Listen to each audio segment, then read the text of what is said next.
বোঝা শোনা যাচ্ছে? হ্যাঁ স্যার। আচ্ছা, তার মানে ডান পাশে সরানোর জন্য আমরা কি দিব? দুইটা গ্রেটার দেন দিব। তার মানে হচ্ছে এটাকে বলা হয় রাইট শিফট। তারপর এখানে যেটা ফার্স্ট ব্র্যাকেট আছে, তারপর হচ্ছে থার্ড ব্র্যাকেট আছে, কমা আছে, এরকম অনেক কিছু অপারেটর আছে, সেগুলো হচ্ছে বলা হচ্ছে স্পেশাল অপারেটর।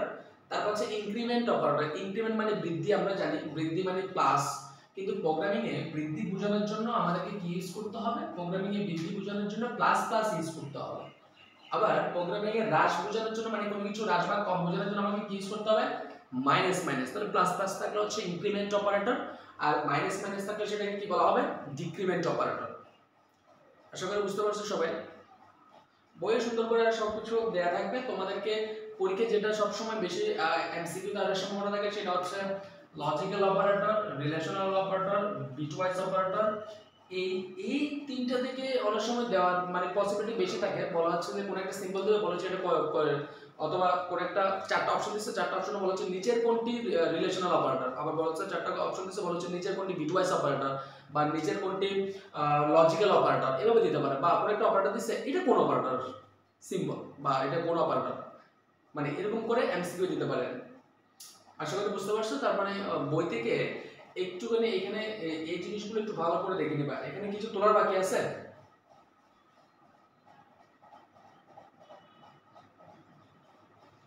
এই জিনিসগুলো বুঝতে পারছো সবাই? এই জিনিসগুলো পদে পদে লাগবে। এই জিনিসগুলো কি বোঝা গেছে? হ্যাঁ দাদা বুঝেছি। আচ্ছা ঠিক আছে, আমি মুছে ফেলতেছি।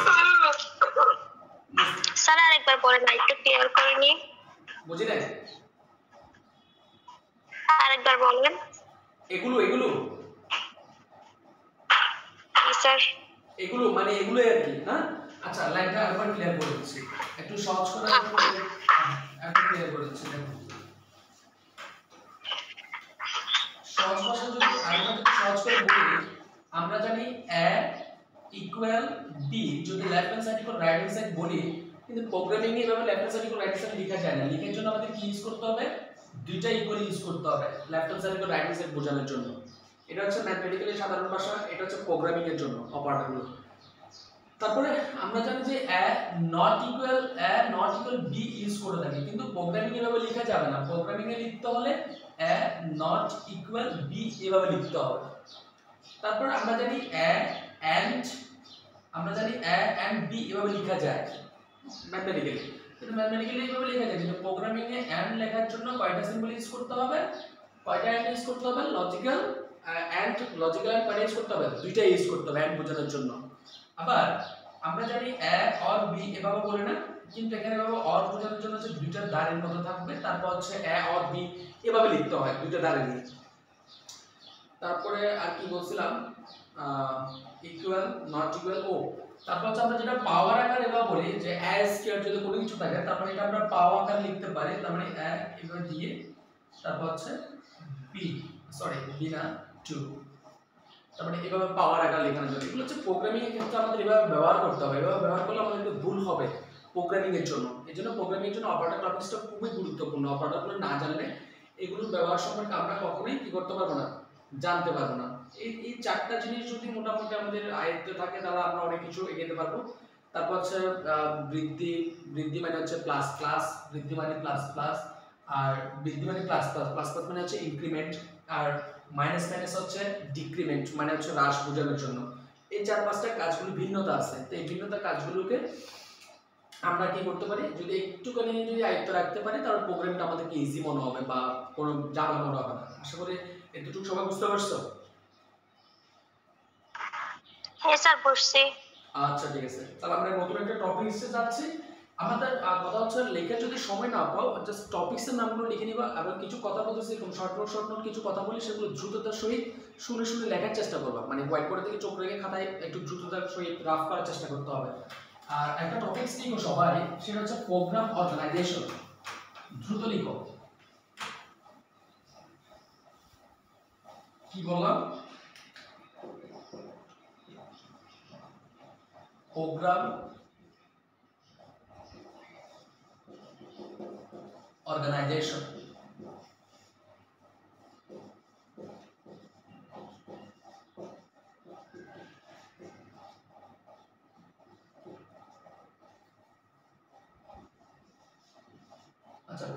অর্গানাইজেশন তার মানে হচ্ছে প্রোগ্রাম সংগঠন, তাই না? তার মানে প্রোগ্রাম অর্গানাইজেশন একটা টপিকস আছে, সেটা এটাও খুব গুরুত্বপূর্ণ। কারণ আমরা জানি যদি প্রোডাক্ট আমরা যদি উৎপন্ন করতে যাই বা কোনো প্রোডাক্ট আমরা যদি কোনো দোকান থেকে যদি কোনো কিছু আমরা যদি আনতে যাই বা পেতে চাই, তাহলে সেগুলো কি এমনিতে আমাদের হাতে চলে আসে? কখনোই না। প্রথমে সেগুলো কিছু কাঁচামাল লাগবে, তাই না? কাঁচামাল দিয়ে সেগুলো মানে র মেটেরিয়াল দিয়ে সেগুলোকে কি করা হবে, এক জায়গায় আনা হবে, এক জায়গায় আনার পর একটা মেশিনে দেওয়া হবে, মেশিনে দেওয়ার পর সেগুলোকে প্রসেসিং করে একটা খাবার বা কোনো কিছু তৈরি হবে, প্রোডাক্ট তৈরি হবে। প্রোডাক্টটা তৈরি হওয়ার পরে তখনই আমরা পাবো। তার মানে এখানে কয়টা জিনিস যুক্ত আছে খেয়াল করছেন? 3টে জিনিস যুক্ত আছে। 3টে জিনিসগুলি কি কি? একটা প্রথম হচ্ছে আমার কাঁচামালগুলো আমার কি হিসেবে লাগবে? ইনপুট হিসেবে লাগবে। কি হিসেবে লাগবে? ইনপুট। তারপরে কাঁচামালগুলোকে আমি বলবো একটা মেশিনে দিব, বা এখানে মেশিনে দেওয়ার পরে কিছু সুগার দিব, তারপর কিছু মরিচ বা কিছু করে যেগুলো কিছু আমাদের আশেপাশে যে মশলা জাতীয় যেগুলো আছে সব যেগুলো লাগে সেগুলো যেগুলো দিব, এবং দেওয়ার পরে যে মেশিনের মাধ্যমে আমরা কি করব? প্রসেস করব। কি করব? প্রসেস মানে প্রসেসিং করতে হবে, প্রসেস করতে হবে। প্রসেস করার পর একটা নির্দিষ্ট একটা কি আসবে? ফলাফল আসবে। ফলাফলকে এখানে বলা হচ্ছে আউটপুট। ফলাফলকে কি বলা হবে? আউটপুট। এতটুকু বোঝা গেছে? তার মানে একটা প্রোগ্রাম সংগঠন করতে গেলে একটা প্রোগ্রামিং বা একটা যে কোনো কিছু সি প্রোগ্রাম বা যে কোনো কিছু আমরা যদি প্রোগ্রামিং ভাষা দিয়ে যদি কোনো কিছু সমাধান করতে যাই, বা দৈনন্দিন জীবনে যে সমস্যাগুলো থাকে সেই সমস্যাগুলো আমরা কম্পিউটার দ্বারা যদি সমাধান করতে যাই, তখন আমাদেরকে 3টে জিনিস মাথায় রাখতে হবে। একটা হচ্ছে ইনপুট, আরেকটা হচ্ছে প্রসেস, আরেকটা হচ্ছে আউটপুট। এখন ইনপুট জিনিসটা কি, তাই তো? হ্যাঁ, ইনপুট এখন বললাম ওই যে কাঁচামালের কথা বললাম। তার মানে ধরো আমি তোমাকে একটা एग्जांपल বললাম যে দুইটি সংখ্যার যোগফল নির্ণয় করার জন্য তুমি একটা সি প্রোগ্রাম করো। কয়টি সংখ্যার যোগফল নির্ণয় করার জন্য বললাম? দুইটি সংখ্যার জন্য। তো দুইটি সংখ্যার জন্য বললে যেমন হচ্ছে একটা বললাম ইন্টিজার a = 5 b = 10। তো এখানে ইন্টিজার a = 5 b = 10 এই int এগুলো কেন, এগুলো মাথা রাখার দরকার না, এগুলো আমরা পরবর্তীতে জানবো কেন। জাস্ট আমরা একটু বুঝতে পারলে হবে যে a = 5 b = 10 দুটি সংখ্যা আমি কি করব? যোগ করব। আমি বললাম integer sum equal a plus b, আমি যোগ করে কোথায় রাখতেছি? একটা সাম নামক একটা ভেরিয়েবলে রাখতেছি। তারপরে কি করতেছি?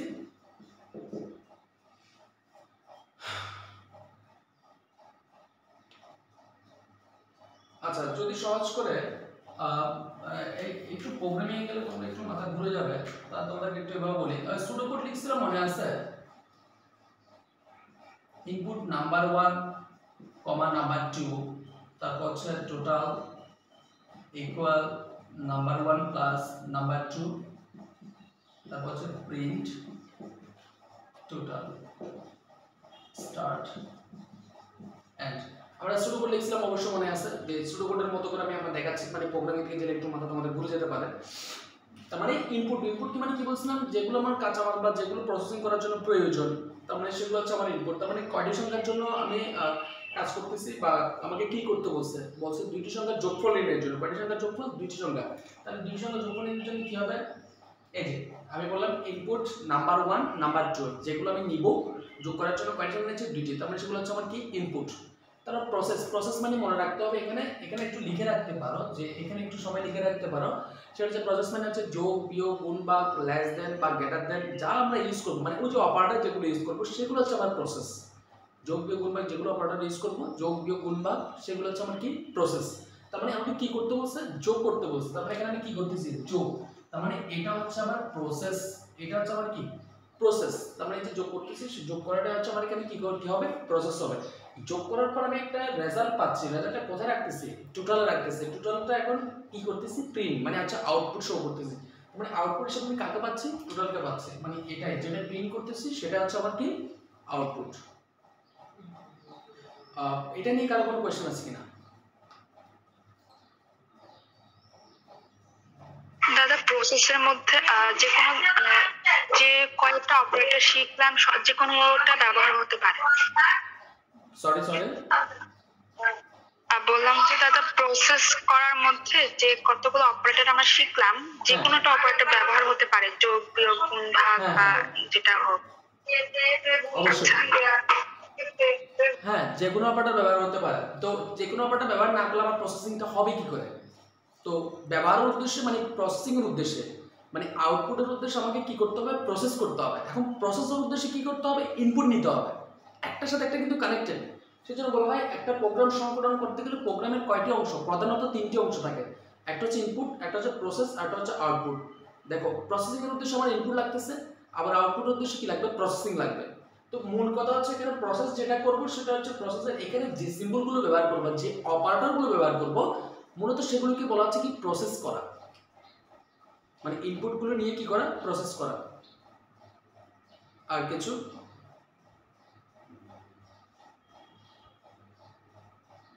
কারো কোনো কোয়েশ্চেন? না স্যার। আচ্ছা, তাহলে এই টপিকসটা হচ্ছে জাস্ট এতটুকুই। মানে একটা প্রোগ্রামে 3টে অংশ থাকে, বা একটা প্রোগ্রাম সংগঠন করতে গেলে বা একটা প্রোগ্রাম অ্যারেঞ্জমেন্ট করতে গেলে 3টে অংশ। একটা হচ্ছে ইনপুট, আরটা হচ্ছে প্রসেস, আরটা হচ্ছে কি, আউটপুট। মানে সহজ কথা, খাবার খেতে গেলে আমাকে খাবার খেতে গেলে 3টে জিনিস মাথায় রাখতে হবে। তার মানে যে খাবারগুলো আগে প্রথমে যোগান দিতে হবে, তো কাঁচামালগুলো লাগবে না, কাঁচামালগুলো লাগবে, সেগুলো রান্না করতে হবে। ওই যে প্রসেস মানে হচ্ছে রান্না করা, তারপর হচ্ছে রান্না করার পর যেগুলো আমাদের সামনে আসবে পরিবেশন, তার মানে রান্না করার পর কোনো কিছু আসবে, তার মানে সেটা হচ্ছে কি, আউটপুট। সেই জন্য সবসময় একটা প্রোগ্রাম সংগঠন করতে গেলে একটা প্রোগ্রামের প্রধানত 3টি অংশ, একটা হচ্ছে ইনপুট, আরটা হচ্ছে প্রসেস, আরটা হচ্ছে কি বললাম, আউটপুট। ক্লিয়ার?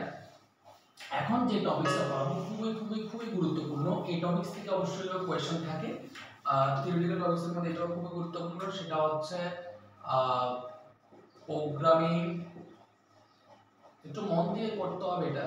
প্রোগ্রামিং এরর বা ডিবাগিং। প্রোগ্রামিং এরর বা ডিবাগিং, প্রথমে যেটা থাকবে ডাটা এরর বা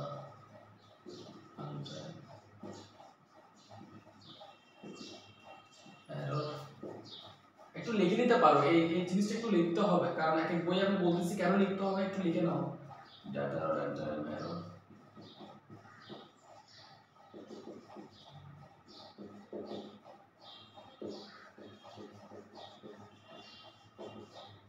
একটু লিখে নাও। লজিক্যাল এরর,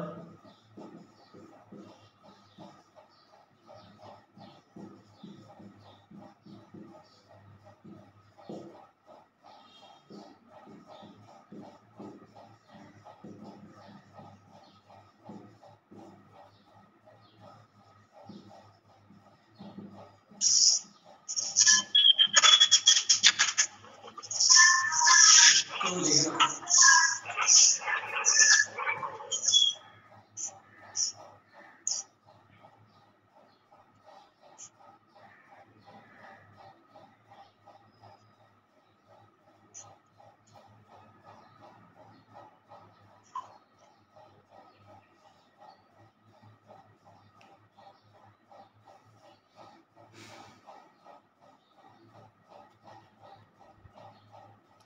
লিখে নিস?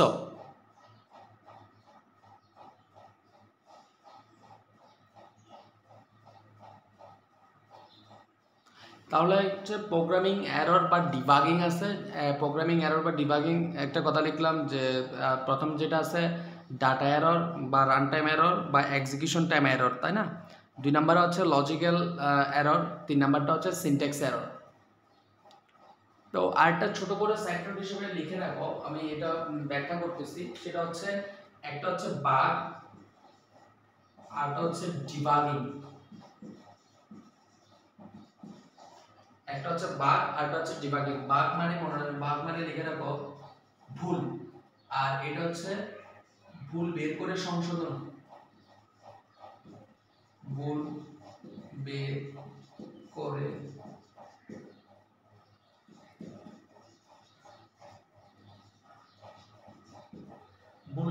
সংশোধন করা। এখানে আমি দুইটা ওয়ার্ড লিখলাম, এই দুইটা ওয়ার্ড কিন্তু এমসিকিউ এর জন্য ভেরি ভেরি ইম্পর্টেন্ট।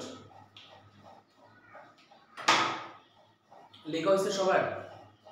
একটুখানি আমাকে একটু জানাও, সময় আছে? হ্যাঁ স্যার। আচ্ছা, সবার লেখা হয়েছে? সূচি লেখা হয়েছে? হ্যাঁ দাদা লিখেছি। আচ্ছা, তাহলে প্রোগ্রামিং এরর বা ডিবাগিং, কারো কারো বইয়ে প্রোগ্রামিং এরর মানে প্রোগ্রামের ভুল বা প্রোগ্রামিং ডিবাগিং নামে কারো কারো বইয়ের টপিকস পাবা। এগুলো টপিকসগুলো কোথায় পাবা? প্রোগ্রাম উন্নয়নের মডেল। প্রোগ্রাম উন্নয়ন মডেল নামক একটা তোমাদের টপিকস আছে, সেটা আজকে ভাষায় পড়বা। প্রোগ্রাম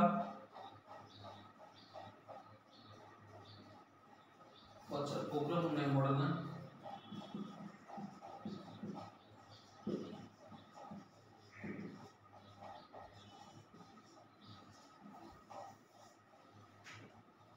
প্রোগ্রাম উন্নয়ন মডেল নামে একটা টপিক আছে, বা প্রোগ্রাম মডেল উন্নয়ন নামে একটা টপিক আছে, যেটাতে হচ্ছে 6টা টপিকস, 6টা থাকবে দেখবা।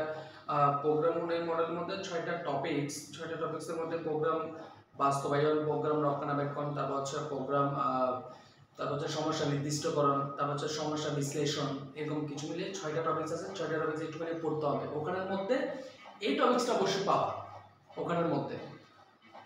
তো এই টপিকসের মধ্যে প্রোগ্রামিং এরর বা ডিবাগিং, মানে কারো কারো বই এরর থাকতে পারে, কারো কারো বই ডিবাগিং থাকতে পারে। এখন কথা হচ্ছে ডিবাগিং এই জিনিসটা, যেটা কালকে একজন আমাকে কোয়েশ্চেন করেছিল যে ডিবাগিং জিনিসটা নিয়ে, বাগ এবং ডিবাগিং। তাহলে বাগ মানে হচ্ছে কি বলছি? ভুল বলছি। বাগ মানে ভুল, আর ডিবাগিং মানে হচ্ছে ভুল বের করে সংশোধন করার প্রক্রিয়া।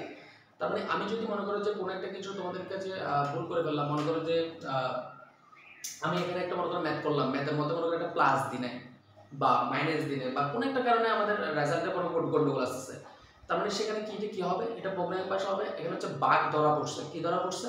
বাগ। তার মানে হচ্ছে ভুল ধরা পড়ছে, মানে প্রোগ্রামের পাশে এখানে মানে জেনারেল পাশে ভুল বলা হবে না, এখানে বলা হবে কি? বাগ। তার মানে হচ্ছে আমার প্রোগ্রামে, মানে আমার লেখার মধ্যে কিছু ভুল আছে। তার মানে কি আছে? এখানে ভুল আছে বলা যাবে না, এখানে বলা হয় যে প্রোগ্রামে কিছু বাগ আছে। বুঝতে পারছি?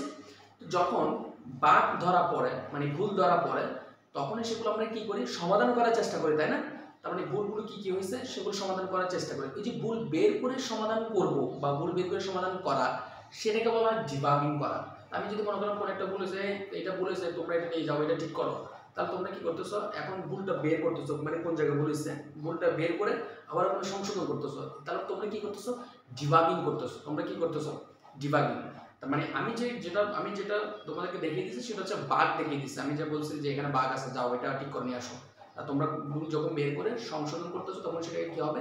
ডিবাগিং বলা হবে। তাহলে এই দুটোর মধ্যে কিন্তু এমসিকিউ দুটোর মধ্যে একটা অবশ্যই আসার সম্ভাবনা বেশি থাকে। একটা হচ্ছে বাগ মানে ভুল, আর ডিবাগিং মানে হচ্ছে ভুল বের করে সংশোধন করা।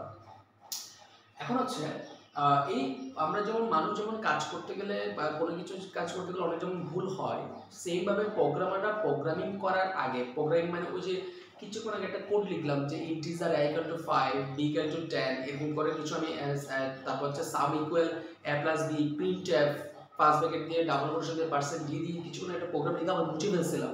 তারপরে এগুলো হচ্ছে প্রোগ্রাম। তো প্রোগ্রামার ওই প্রোগ্রামিংগুলো করার সময় কিছু কি করে? ভুল করে। তো ভুলগুলো 3 ধরনের হতে পারে। ভুলগুলো কয় ধরনের হতে পারে? 3 ধরনের। 3 ধরনের মধ্যে কারো কারো বইয়ে, আমি এইভাবে স্ল্যাশ দিয়ে লেখার কারণ কি, কারো কারো বইয়ে দেখবা ডাটা এরর আবার আছে, বা কারো কারো বইয়ে দেখবা রান টাইম এরর আছে, কারো কারো বইয়ে দেখবা এক্সিকিউশন টাইম এরর আছে। এই জন্য আমি 3টা একসাথে মানে স্ল্যাশ দিয়ে লিখে দিছি। তার মানে যে কোনো একটা লিখলে চলবে, হয়তো রান টাইম এরর বা এক্সিকিউশন টাইম এরর বা ডাটা এরর, মানে তোমাদের বইয়ের সাথে যেন মিল থাকে আর কি, যেন পরবর্তী বলতে না পারছে স্যার আমার বই তো, আমি যদি ডাটা এরর বলবো যে আমার বই তো রান টাইম এরর আছে, ডাটা এরর তো নাই। আবার কেউ যদি বলে যে আমার বইতে এক্সিকিউশন টাইম আছে, রান টাইম নাই, ডাটা এরর নাই, সেই জন্য একেবারে 3টা দিয়ে দিয়েছি। যার যেটা বই আছে সেটাও দেখতে পারো, বা যে কোনো একটা লিখলেও চলবে। তারপর 2 নম্বর যেটা আছে সেটা হচ্ছে লজিক্যাল এরর, যুক্তিযুক্ত ভুল হতে পারে। তারপর 3 নম্বর যেটা আছে সেটা হচ্ছে কি? Syntax error. সিনট্যাক্স এরর মানে হচ্ছে ব্যাকরণগত ভুল। তো ওটা দিতে আমরা একটু পরে আসি। যে আমি প্রথমে যেটা দেখবো সেটা হচ্ছে ডাটা এরর বা রান টাইম এরর বা এক্সিকিউশন টাইম এরর আছে। আমি ধরে নিলাম যে আমি বললাম কি a equal to 5 comma b equal to 10, আবার বললাম sum equal to a plus b print sum। এখন a equal to b comma b equal to 10 sum equal to a plus b print sum। তার মানে এখন sum এর মান কত print করবে একটু কি বলতে পারবা? sum এর মান কত প্রিন্ট করবে?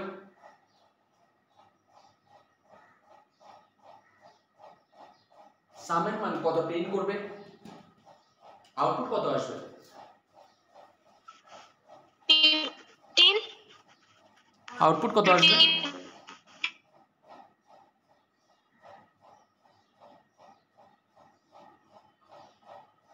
আউটপুট কত আসতে পারে? আমি তোমাদেরকে নতুন লিংক দিচ্ছি, ওটাতে ক্লিক করো কেমন সবাই?